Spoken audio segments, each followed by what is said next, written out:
চারদিক থেকে ইরানকে ঘিরে ফেলেছে আমেরিকা।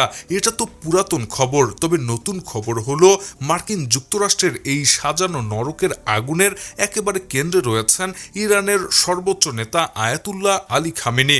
যে কোনো মুহূর্তে তার ওপর সরাসরি এবং চূড়ান্ত আঘাত হানার ভয়ঙ্কর ছক কষেছে পেন্টাগন। সুইজারল্যান্ডে দুই দেশের সাম্প্রতিক আলোচনায় কোনো ধরনের অগ্রগতি না হওয়ায় পরিস্থিতি এখন সম্পূর্ণ নিয়ন্ত্রণের বাইরে চলে গেছে। সাবেক মার্কিন নৌ কমান্ডার জেমস স্ট্যাভরিসের মতে ট্রাম্পের জন্য খামেনির সঙ্গে শেষ মুহূর্তের আলোচনা করাই হবে সবচেয়ে বুদ্ধিমানের কাজ। কিন্তু মার্কিন কর্মকর্তাদের স্পষ্ট ধারণা ইরান অত্যন্ত গোপনে পারমাণবিক অস্ত্র তৈরির একেবারে কাছাকাছি পৌঁছে গেছে, যদিও তেহরান তা বারবার অস্বীকার করেছে। এই চরম সামরিক হুমকির মধ্যে ট্রাম্প তার উপদেষ্টাদের একটি অত্যন্ত কঠোর নির্দেশ দিয়ে রেখেছেন। কূটনীতি বা সীমিত সামরিক আক্রমণ যদি ইরানের পারমাণবিক কর্মসূচিকে পুরোপুরি থামাতে ব্যর্থ হয়, তবে দেশটির শীর্ষ নেতৃত্বের ওপর ভয়াবহ ড্রোন ও সাইবার আঘাত হানা হবে।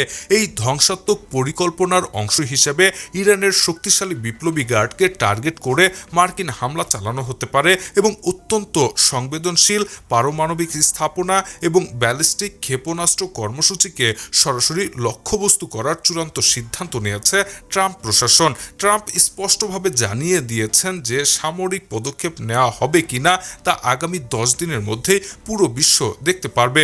অন্যদিকে এত বড় সামরিক ঘেরাওয়ের মুখেও ইরান বিন্দুমাত্র পিছু হটছে না। তেহরান আন্তর্জাতিক মহলে সরাসরি অভিযোগ করেছে যে বিপুল সামরিক শক্তি জড়ো করা এবং সময়সীমা বেঁধে দিয়ে যুক্তরাষ্ট্র ইচ্ছাকৃতভাবে একটি যুদ্ধের মহাবিপদ তৈরি করছে। ওয়াশিংটনের এই উস্কানিমূলক পদক্ষেপ প্রকৃত সামরিক আগ্রাসনের স্পষ্ট ইঙ্গিত দিচ্ছে।